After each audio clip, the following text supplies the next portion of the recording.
Hello children, welcome back to my channel. तो प्यारे बच्चों, आज के इस वीडियो में हम पढ़ेंगे कक्षा 6 साइंस का 4th chapter sorting materials into groups. Materials को ग्रुप्स में छांटना या रखना। तो आइए शुरू करते हैं। Let's start. Objects around us, यानी हमारे आसपास। ऑब्जेक्ट यानी हमारे आसपास क्या क्या वस्तुएं मिलती है वो देखते हैं। तो आइए शुरू करते हैं। We have seen that our food and clothes have so much variety in them. हमने देखा है कि हमारे भोजन में और हमारे कपड़ों में बहुत सारी वैरायटी होती है। Not just food and clothes, there is such a vast variety of objects anywhere. और ये जो वास्ट वैरायटी यानी ये जो विभिन्न तरह की यानी बहुत बड़ी जो वैरायटी है जो हर जगह देखने को मिलती है, वो सिर्फ जो है भोजन और कपड़ों में ही नहीं होती। We see around us a chair, a bullock cart, a cycle, cooking utensils, books, clothes, toys, water, stones and many other objects.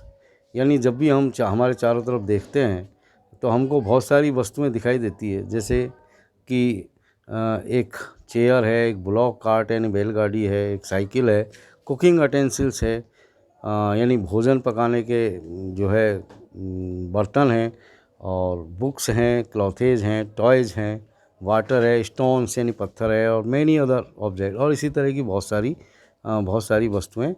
All these objects have different shapes. ये जितने भी ऑब्जेक्ट्स हैं ये अलग अलग आकार के होते हैं, कलर के होते हैं, एंड यूजेज, और इनका जो यूज है वो भी अलग अलग तरह का होता है। Look around and identify objects that are round in shape. तो आपने चारों ओर देखो, और जितनी भी आपको गोल आकार की चीज़ें दिखाई देती है उन्हें आइडेंटिफाई करिए, उनको पहचानिए। आवर लिस्ट में इंक्लूड, तो जब हम देखेंगे तो हमारी लिस्ट में, हमारी सूची में बहुत सारी चीज़ें शामिल हो जाएगी, जैसे कि एक रबर बॉल है, एक फुटबॉल है, ये सब राउंड शेप की होती है, एंड ए ग्लास, मार्बल और कांच की गोलियां हैं। If we include objects that are nearly round, और यदि हम हमारी सूची के अंदर ऐसी वस्तुओं को शामिल करें जो पूरी तरह गोल नहीं है, बल्कि ये समझो कि वो गोल जैसी दिखती है, तो हम our list could also include objects like apples, oranges and an earthen pitcher यानी घड़ा। तो हमारी लिस्ट में और भी बहुत सारी चीज़ें शामिल हो जाएगी, जैसे कि अर्दन पिचर है यानी मिट्टी का घड़ा है, ऑरेंज है, एप्पल्स हैं। सपोज मान लीजिए we were looking for objects, हम ऐसे सामान तलाश कर रहे हैं दैट आर ईडिबल, जो खाने योग्य हैं। ईडिबल का मतलब खाने योग्य। तो we might include all the items that we have listed in tables 1.1 और 1.2 एंड 1.3 इन चैप्टर 1। तो हमारी लिस्ट में, जैसा कि हमने देखा चैप्टर 1 के अंदर, टेबल नंबर 1.1, 1.2 और 1.3 में, तो उन लिस्टों में जो सामान हैं तो उनको भी हम शामिल कर सकते हैं। वी माइट आल्सो फाइंड, हम ये भी पता लगा सकते हैं that some of those round shaped objects we just listed out, कि उनमें से कुछ ऐसे सामान या ऐसे वस्तुएं जिनका आकार गोल होता है, वी जस्ट लिस्टेड आउट, और उनको हमने लिस्ट में से अलग कर दिया है, तो are also in this group, वे भी इस लिस्ट के अंदर है, वे भी इसमें शामिल हैं। Let us say we wish to make a group of objects, हम we wish to make a group of objects, हमारी इच्छा है कि इस तरह का ग्रुप बनाना that are made of plastics, जिसमें वस्तुएं प्लास्टिक की बनी हुई है, जैसे कि बकेट्स है, लंच बॉक्स है, टॉयज़ है, वाटर कंटेनर्स हैं, पाइप्स हैं, एंड मैनी सच ऑब्जेक्ट्स, और इसी तरह के बहुत सारे और आइटम। तो may find a place in this group, तो ऐसी वस्तुएं भी इस ग्रुप में शामिल हो सकती है। There are so many ways, बहुत सारे तरीके हैं टू ग्रुप ऑब्जेक्ट्स, वस्तुओं की लिस्ट बनाना या वस्तुओं के जो है वस्तुओं को किसी ग्रुप के अंदर रखना। इन द अबव एग्जाम्पल्स, उपर्युक्त जो एग्जाम्पल्स हैं, वी हैव ग्रुप्ड, जिनमें हमने ग्रुप बनाए हैं ऑब्जेक्टों के, on the basis of their shape और the materials they are made from, यानी हमने जो ग्रुप बनाए हैं वस्तुएं के आकार के आधार पे, या फिर जो है यानी कौन से मटेरियल के वो बने हुए हैं, यानी मटेरियल के आधार पर।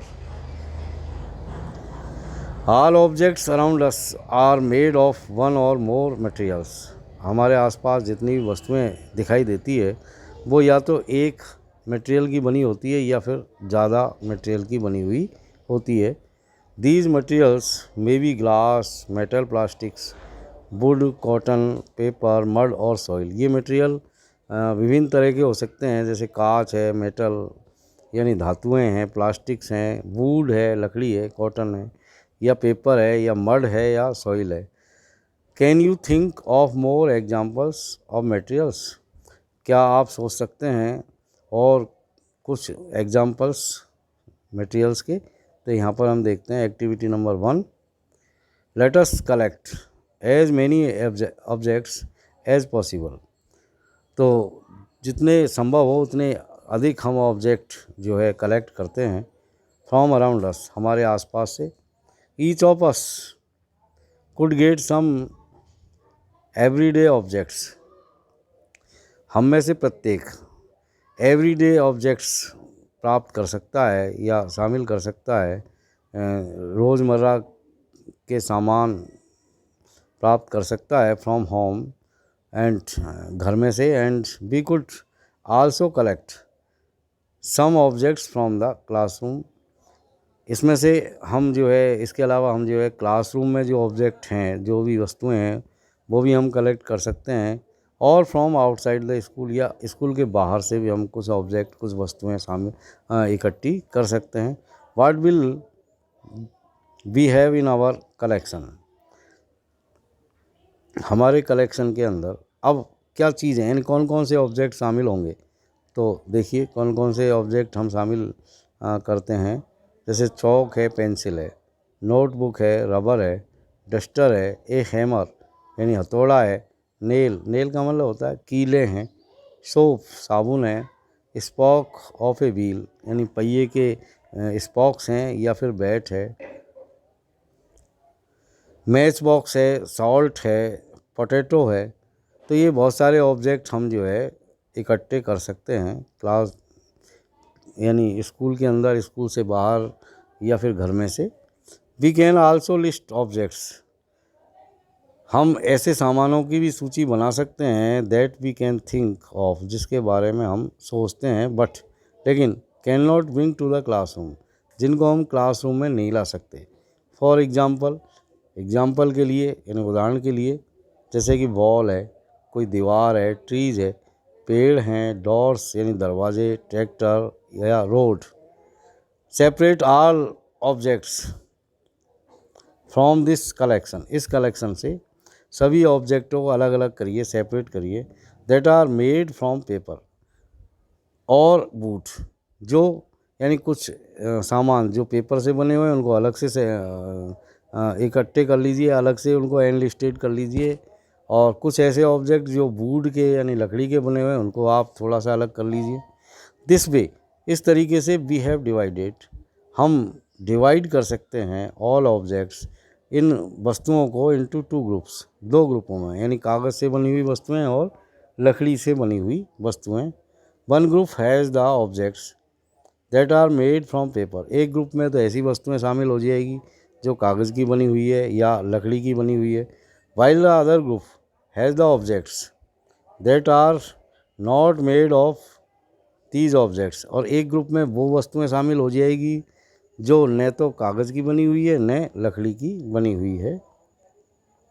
सिमिलरली, इसी तरीके से we could separate the things, हम ऐसी वस्तुओं को भी सेपरेट कर सकते हैं that are used for preparing food, जो भोजन बनाने के काम में आती है। Let us be a little more systematic, थोड़ा सा हमको सिस्टमेटिक होना पड़ेगा। List all objects collected in table 4.1, ऐसी सारे के सारे ऑब्जेक्ट जो हमने कलेक्ट किए हैं टेबल नंबर 4.1 में, ट्राई टू आइडेंटिफाई, उनको पहचानने की कोशिश कीजिए, the materials that each one is made of, यानी ऐसे उन मटेरियल को पहचानने की कोशिश कीजिए जिससे वो प्रत्येक वस्तु बनी हुई है। It would be fun to make this a large table, इससे आपको बहुत ज़्यादा आनंद प्राप्त होगा एक बड़ी टेबल बनाने में। कलेक्टिंग इन्फॉर्मेशन, सूचनाएं एकत्रित करने में, about as many objects as possible, जितने वस्तुएं संभव हो उतनी ज़्यादा वस्तुओं की। It may seem difficult to find out, हो सकता है कि ये कुछ ज़्यादा कठिनाई से भरा हुआ दिखाई दे सकता है। टू फाइंड आउट, ये पता लगाने में, the materials out which some of these objects are made, कि जो ऑब्जेक्ट आपके पास हैं जो कलेक्शन में कि वो कौन से मटेरियल से बने हैं, यानी किस सामान के बने हुए हैं, तो ये पहचानने में हो सकता है कि थोड़ी परेशानी आए, डिफ़िकल्टी आए। इन सच केसेस, तो ऐसे मामलों में जहाँ हमको ये परेशानी आती है कि भाई ये ऑब्जेक्ट किस मटेरियल से बना हुआ है, तो आपको क्या करना है, discuss with your friends, teacher and parents to identify the materials. तो ऐसी कंडीशन में आप डिस्कस कर सकते हैं अपने टीचर से, अपने पेरेंट्स से या अपने फ्रेंड से ऐसे मटेरियल को पहचानने में, आइडेंटिफाई करने में। Table 4.1 objects and the materials they are made of, तो यहाँ इस टेबल के अंदर कुछ ऑब्जेक्ट है और ये दूसरे भाग में जो है बताया गया है कि वो किस तरह के मटेरियल से बने हुए हैं। जैसे प्लेट देखिए आप, जैसे थाली, अभी थाली कौन कौन से मटेरियल की बनी हो सकती है, जैसे स्टील है, ग्लास है, प्लास्टिक्स है, एनी अदर। पेन देखिए, पेन किसका बना हो सकता है, प्लास्टिक के भी होते हैं, मेटल के भी होते हैं। तो यहाँ हम ऑब्जेक्ट के नाम लिख सकते हैं और फिर यहाँ पर हम उस मटेरियल्स के नाम लिख सकते हैं जिससे ये बने हो सकते हैं। Activity 2, table 4.2 list some common materials, कुछ सामान्य मटेरियल्स को आप लिस्ट करिए। You can also add more materials, आप इसमें कुछ और मटेरियल भी जोड़ सकते हैं।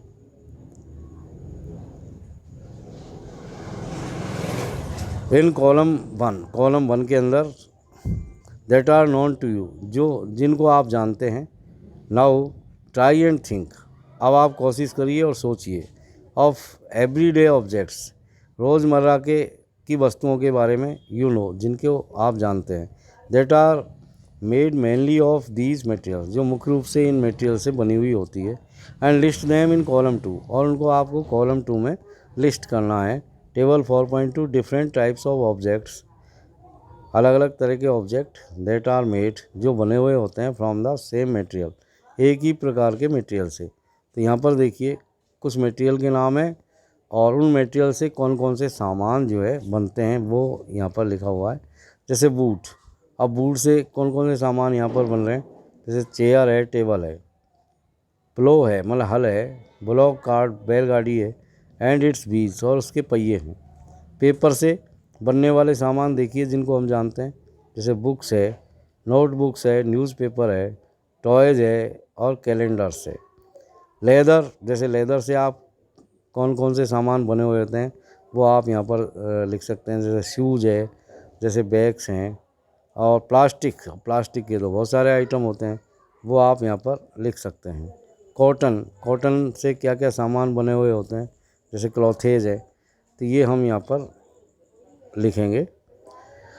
व्हाट डू वी फाइंड, हमें क्या पता चलता है, from these tables, in tables से।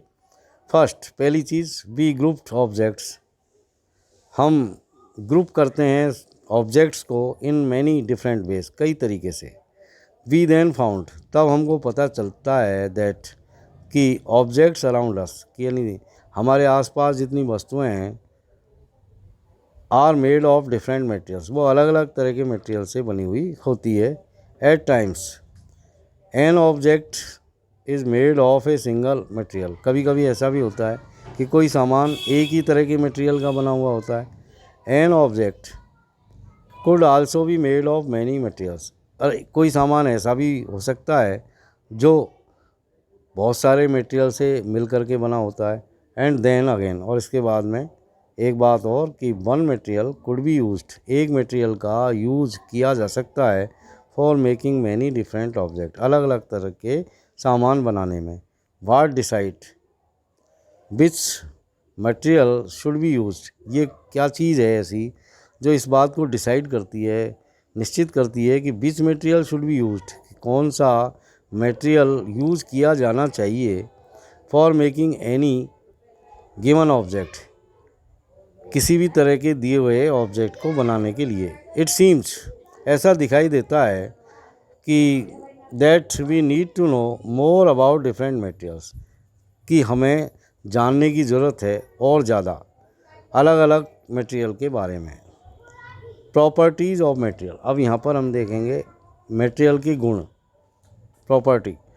हैव यू एवर वंडर्ड, क्या कभी आपको आश्चर्य हुआ है कि why a tumbler is not made with a piece of cloth, कि टम्बलर को एक कपड़े के पीस से क्यों नहीं बनाया जा सकता। Recall our experiments with pieces of cloth in chapter 3, याद करो हमारे एक्सपेरिमेंट के बारे में जो हमने कपड़े के पीसेज के साथ किया था इन चैप्टर 3 में। And also keep in mind, और ये बात भी दिमाग में रखो, दैट वी जनरली यूज, कि हम प्राय यूज़ करते हैं ए टम्बलर, किसी भी जग का या टम्बलर का जो यूज़ है वो हम क्यों करते हैं, टू कीप ए लिक्विड, क्यों करते हैं, उसमें लिक्विड रखने के लिए, यानी तरल पदार्थ रखने के लिए हम टम्बलर का यूज करते हैं। देयरफॉर, इसलिए, would it not be silly, क्या ये मूर्खतापूर्ण बात नहीं होगी, if we were to make a tumbler out of cloth, यदि हम कोई कपड़े से बना हुआ टम्बलर यूज़ करें किसी लिक्विड के रखने के लिए, तो बिल्कुल ये मूर्खता से भरी हुई बात होगी। What we need for a tumbler is, tumbler के लिए जिस किसी भी चीज़ की ज़रूरत होती है वो है या तो ग्लास या प्लास्टिक या मेटल या अदर सच मटेरियल्स, या फिर दूसरे ऐसे material that will hold water, जो पानी को रख सकते हैं, यानी जिनमें पानी फैलता नहीं है या बह करके नहीं जाता, चुचाता नहीं है। सिमिलरली, ठीक इसी तरीके से, it would not be wise, ये बात भी बुद्धिमत्तापूर्ण नहीं होगी, टू यूज़ पेपर, कि हम पेपर का यूज़ करें, like materials for cooking vessels, यानी पेपर से बने हुए कुकिंग वेसल बना करके हम कुकिंग में यदि पेपर का यूज़ करें तो वो भी बात बुद्धिमत्तापूर्ण नहीं होगी, यानी हम पेपर से कोई जो है कढ़ाई बना लें और उसमें सब्जी बनाना चाहें तो वो बुद्धिमत्तापूर्ण बात नहीं है।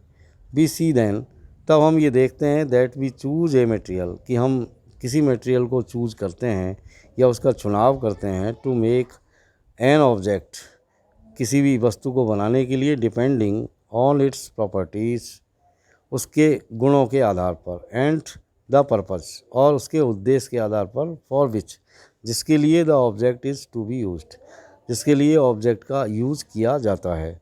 सो इसलिए, what are all the properties of materials that would be important for their uses, इसलिए व्हाट आर ऑल प्रॉपर्टीज़, यानी जितनी भी प्रॉपर्टीज़ हैं किसी भी मटेरियल की, दैट वुड बी इम्पॉर्टेंट, वो उसके लिए महत्वपूर्ण है, उसके यूज़ के लिए, उसके उपयोग के लिए। सम प्रॉपर्टीज़ आर डिस्कस्ड हियर, तो यहाँ पर हम मटेरियल्स की कुछ प्रॉपर्टीज़ के ऊपर डिस्कस करते हैं, उनके ऊपर हम चर्चा करेंगे, कुछ गुणों के बारे में चर्चा करेंगे।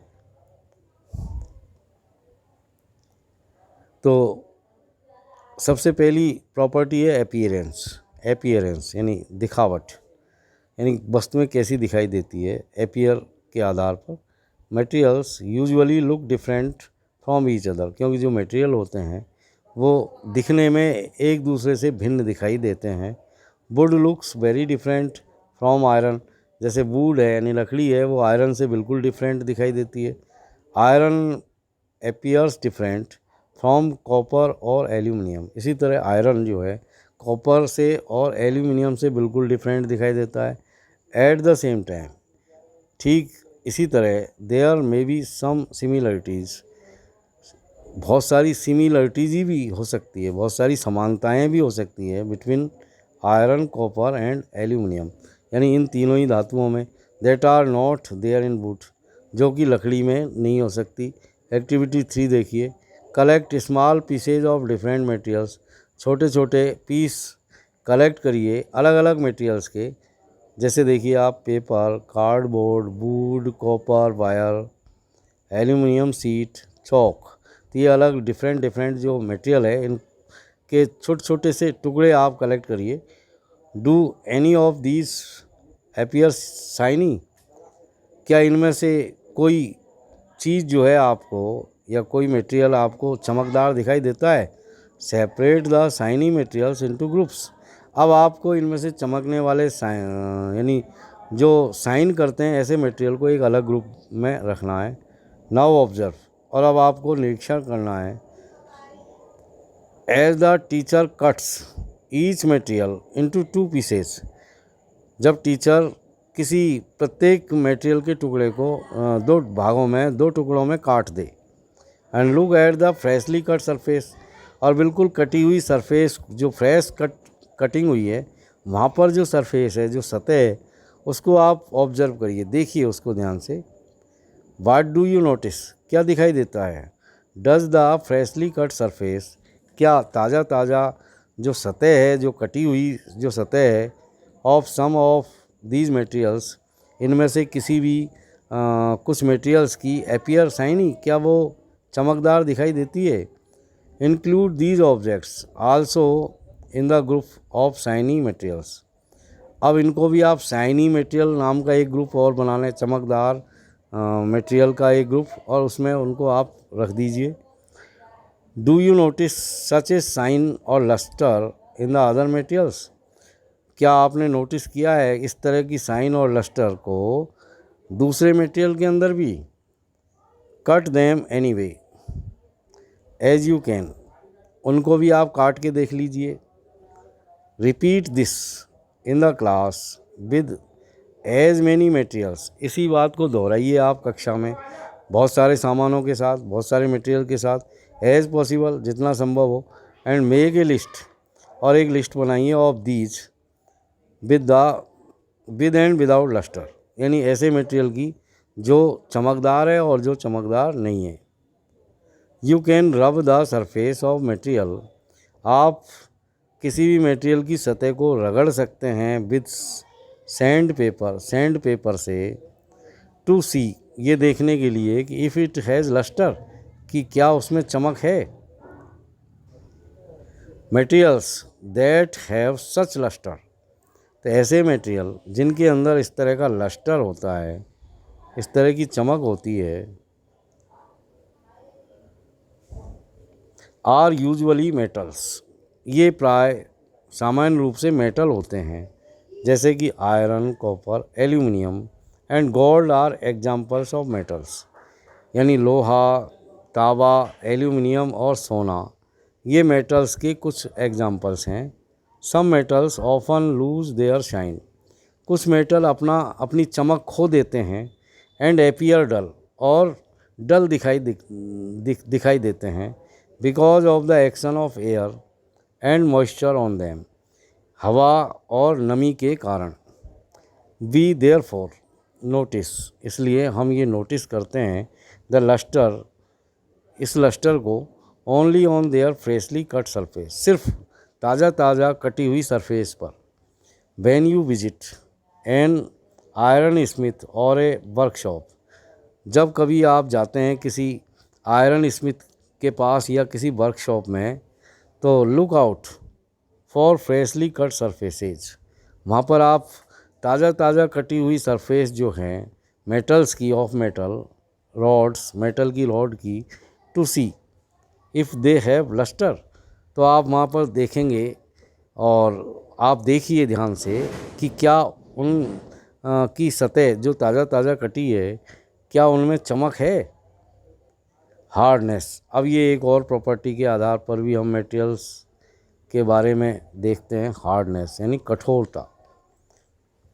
When you press different materials with your hand, जब आप अलग अलग मटेरियल को अपने हाथ से दबाते हैं, तो some of them may be hard to compress while others can be easily compressed.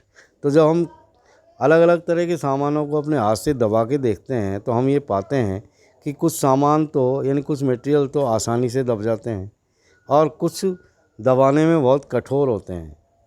Take a metal की, एक मेटल की लीजिए यानी एक चाबी लीजिए आप धातु की बनी हुई, and try to scratch with it, और इससे जो है स्क्रैच करने की कोशिश कीजिए। The surface of a piece of wood, यानी लकड़ी की सतह पर उससे स्क्रैच करिए। एल्यूमिनियम को भी स्क्रैच करिए। पीस ऑफ स्टोन, एक स्टोन के पीस को आप स्क्रैच करने की कोशिश करो चाबी से। ए नेल, एक नेल को भी, कैंडल को, चाक को, एंड एनी अदर मटेरियल, और कोई भी अदर मटेरियल को या ऑब्जेक्ट को। You can easily scratch some materials, तो आप पाएंगे कि कुछ सामान, कुछ ऑब्जेक्ट तो ऐसे होते हैं जो आसानी से स्क्रैच हो जाते हैं। While some can not be scratch so easily, जबकि कुछ मटेरियल ऐसे होते हैं जो आसानी से स्क्रैच नहीं होते। Materials which can be compressed scratched easily are called soft. तो ऐसे मटेरियल जो आसानी से दबाए जा सकते हैं, जिनमें स्क्रैच भी आसानी से हो जाता है, ऐसे मटेरियल सॉफ्ट कहलाते हैं, मतलब मुलायम कहलाते हैं। वाइल सम अदर मटेरियल्स, जबकि कुछ ऐसे मटेरियल होते हैं which are difficult to compress are called hard, जिनको दबाना आसान नहीं होता उन्हें हार्ड मटेरियल कहते हैं। फॉर एग्जांपल, उदाहरण के लिए, कॉटन और स्पंज इज़ सॉफ्ट, जैसे कि कॉटन है या स्पंज है, ये सॉफ्ट मटेरियल है। वाइल आयरन इज़ हार्ड, जबकि लोहा एक हार्ड मटेरियल है। इन appearance materials can have different properties, appearance के आधार पर मटेरियल्स जो है अलग अलग तरह की प्रॉपर्टी इनमें होती है। लाइक लस्टर, जैसे कि लस्टर है या हार्डनेस है, चमक के आधार पर या कठोरता के आधार पर। बी रफ और स्मूथ, खुरदरेपन के आधार पर या मुलायम जो है स्मूथ यानी चिकनाई के आधार पर। Can you think of other properties, क्या आप और दूसरी प्रॉपर्टीज़ के बारे में सोच सकते हैं। That describes the appearance of a material, जो वर्णन करती हो मटेरियल की अपीयरेंस के बारे में। सॉल्यूबल और इनसॉल्यूबल, सॉल्यूबल का मतलब घुलनशीलता और इनसॉल्यूबल यानी अघुलनशील, यानी घुलनशील और अघुलनशील मटेरियल के बारे में। यहाँ पर देखिए आप activity number 4, collect samples of some solid substances. कुछ सॉलिड सबस्टेंस आप कलेक्ट करिए, कुछ सैंपल लीजिए उनके, कुछ पदार्थों के जो सॉलिड हैं यानी कठोर हैं। सच एज शुगर साल्ट, जैसे कि शक्कर है, नमक है, चौक का पाउडर है, सैंड है यानी मिट्टी है, रेत, एंड सॉ डस्ट और लकड़ी का बुरादा। टेक 5 ग्लासेज, 5 गिलास लीजिए, या बीकर्स, या फिर आप बीकर लीजिए। Fill each one of them about 2/3 with water. अब आप उन गिलासों में 2/3 यानी 2/3 उनमें पानी भर दीजिए। ऐड ए स्मॉल अमाउंट यानी spoonful of sugar to the first glass. पहले गिलास में आप 1 चम्मच भर के शक्कर डाल दीजिए। साल्ट टू द सेकंड, दूसरे गिलास में आप नमक डाल दीजिए। एंड सिमिलरली, ठीक इसी तरीके से add small amounts of other substances. तो इसी तरह और जो आपके पास सबस्टेंस है यानी जो पदार्थ है, उनकी थोड़ी थोड़ी मात्रा आप उसमें डाल दीजिए इनटू द अदर ग्लासेज, बचे हुए दूसरे ग्लासों में। स्टिर द कंटेंट्स, यानी जो सामान आपने डाला है उनको थोड़ा हिला दीजिए, स्टिर करिए। Of each of them with a spoon, प्रत्येक गिलास में चम्मच से। Wait for a few minutes, कुछ मिनट इंतज़ार कीजिए। Observe what happens to the substances added to water, और प्रत्येक गिलास में जो आपने पदार्थ मिलाया है उसका क्या होता है, इसको ऑब्जर्व करिए। Note your observations as shown in table 4.3। अपनी परीक्षणों को, ऑब्जर्वेशंस को आप नोट करिए जैसा कि टेबल नंबर 4.3 में बताया गया है। ये 4.3 टेबल है। Mixing different solid materials in water, ये कुछ सब्सटेंस है और यहाँ पर लिखा हुआ है डिसअपियर्स इन वाटर और डज नॉट डिसअपियर, यानी जो भी सब्सटेंस हमने पानी में मिलाया है क्या वो डिसअपियर हो गया है या डिसअपियर नहीं हुआ है, गायब हो गया या गायब नहीं हुआ। जैसे ये देखिए सॉल्ट के बारे में लिखा हुआ है डिसअपियर्स कंप्लीटली इन वाटर, यानी नमक पानी में पूरी तरह से डिसअपियर हो जाता है थोड़ी देर बाद में, यानी घुल जाता है। शुगर, इसके बारे में लिखिए, आपने जो ऑब्जर्वेशन किए वो इसमें लिखिए कि वो डिसअपियर होता है या नहीं होता है। तो बिल्कुल शुगर डिसअपियर हो जाता है। सेंट यानी रेत डिसअपियर नहीं होती।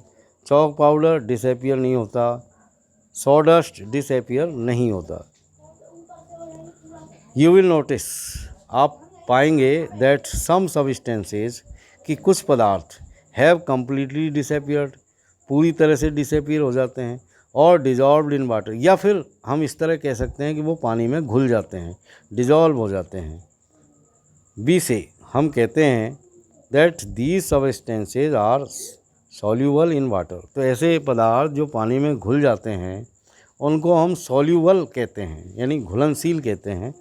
Other substances do not mix with water, और दूसरे ऐसे पदार्थ जो पानी में मिक्स नहीं होते, एंड डू नॉट डिसअपियर, और डिसअपियर नहीं होते, even after we stir for a long time, चाहे हम उनको लंबे समय तक उसमें हिलाते रहें। These substances are insoluble in water, तो ऐसे सब्सटेंसेज यानी ऐसे पदार्थ इनसॉल्यूबल होते हैं पानी में, यानी पानी में अघुलनशील होते हैं, जो डिसअपियर नहीं होते उनको हम कहते हैं पानी में अघुलनशील पदार्थ। तो water plays an important role in the functioning of our body, पानी हमारे शरीर में एक महत्वपूर्ण कार्य यानी महत्वपूर्ण रोल प्ले करता है। बिकॉज क्योंकि it can dissolve a large number of substances, क्योंकि इसमें बहुत सारे पदार्थ घुल जाते हैं।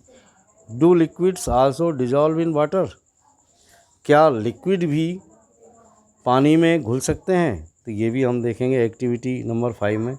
Activity number 5, collect samples of vinegar lemon juice, कुछ सैंपल्स आप कलेक्ट करिए विनेगर का और लेमन जूस का, मस्टर्ड ऑयल और कोकोनट ऑयल का, केरोसिन का और एनी अदर लिक्विड, और दूसरे लिक्विड्स के। टेक ए ग्लास टम्बलर, एक ग्लास टम्बलर लीजिए, fill it up to half with water, उसे आधा पानी से भर लीजिए। Add a few spoonfuls of one liquid, और एक चम्मच भर भर के आप एक लिक्विड की to this and stir it well, यानी उन एक एक लिक्विड की एक एक थोड़ी थोड़ी सी स्पून भर के उस पानी में आप मिलाने की कोशिश कीजिए। ये जो सैंपल हमने इकट्ठे किए हैं। Let it stand for 5 minutes, 5 minute तक ऐसा छोड़ दीजिए उनको। Observe whether the liquid mixes with water, देखिए कि क्या ये लिक्विड पानी के अंदर मिक्स हो जाते हैं। Figure 4.5, repeat the same with other liquids, इसी बात को उसी सेम के साथ दूसरे लिक्विड्स के साथ भी जो है रिपीट करिए। As many different liquids as are available to you, जितने भी लिक्विड्स अवेलेबल हैं आपके पास उन सभी के साथ ऐसा दोहराइए। Write your observations in table 4.4, आपने ऑब्जर्वेशंस को आप टेबल 4.4 में लिखिए। जैसे कि ये 4.4 टेबल है। Solubility of some common liquids in water, जैसे ये कुछ लिक्विड्स के नाम हैं, जैसे विनेगर है, लेमन जूस है, मस्टर्ड ऑयल है, कोकोनट ऑयल है, केरोसिन है। मिक्सेज वेल और डज नॉट मिक्स, जैसे विनेगर है, मिक्सेज वेल यानी अच्छी तरीके से घुल जाता है पानी में। ये सब लिक्विड हैं और पानी भी लिक्विड है। तो पानी में कौन कौन से लिक्विड मिक्स हो जाते हैं यानी घुल जाते हैं और कौन से लिक्विड पानी में नहीं घुलते, यहाँ पर ये बताने की कोशिश की गई है। लेमन जूस वाटर में बिल्कुल मिक्स हो जाता है। मस्टर्ड ऑयल मिक्स नहीं होता, does not mix. Coconut oil does not mix. kerosene does not mix.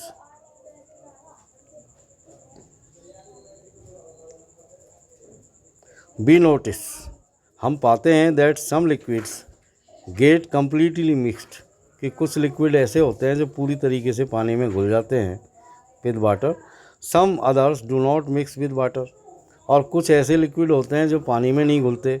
And form a separate layer when kept aside for some time, और जब कुछ ऐसे लिक्विड होते हैं जो पानी में अच्छी तरह नहीं घुलते और उनको जब थोड़ी देर के लिए रख दिया जाता है तो वो अपनी अलग से एक लेयर बना लेते हैं पानी के साथ, ऊपर या नीचे. आगे देखिए, some gases are soluble in water whereas others are not. कुछ ऐसी गैसें होती है जो पानी के अंदर सॉल्यूबल होती है, यानी कुछ ऐसी गैस भी होती है जो पानी में घुलनशील है, जबकि कुछ दूसरी गैसें ऐसी है जो पानी में नहीं घुलती. Water usually has small quantities of some gases. प्राय पानी में कुछ गैसें की जो मात्रा है, यानी वो थोड़ी मात्रा में गैसें पानी में घुली हुई रहती है. डिजॉल्व इन इट, यानी पानी में घुली हुई रहती हैं. फॉर एग्जांपल, उदाहरण के लिए oxygen gas dissolved in water, यानी ऑक्सीजन जो गैस है वो पानी में घुली हुई रहती है. इज़ वेरी इंपॉर्टेंट, और ये बहुत ही महत्वपूर्ण है for the survival of animals and plants, जानवर और पौधों के जिंदा रहने के लिए. दैट लिव इन वाटर, जो पानी में रहते हैं, यानी पानी में रहने वाले जीव जंतु और पेड़ मतलब पौधों के लिए ये घुलनशील जो या घुली हुई जो ऑक्सीजन गैस है वो बहुत ही फ़ायदेमंद होती है. तो प्यारे बच्चों, ये चैप्टर काफ़ी लंबा है और वीडियो काफ़ी लंबा हो गया, इसलिए इस चैप्टर का बचा हुआ भाग अगले वीडियो में हम देखेंगे. तब तक के लिए have a nice time. Thank you very much.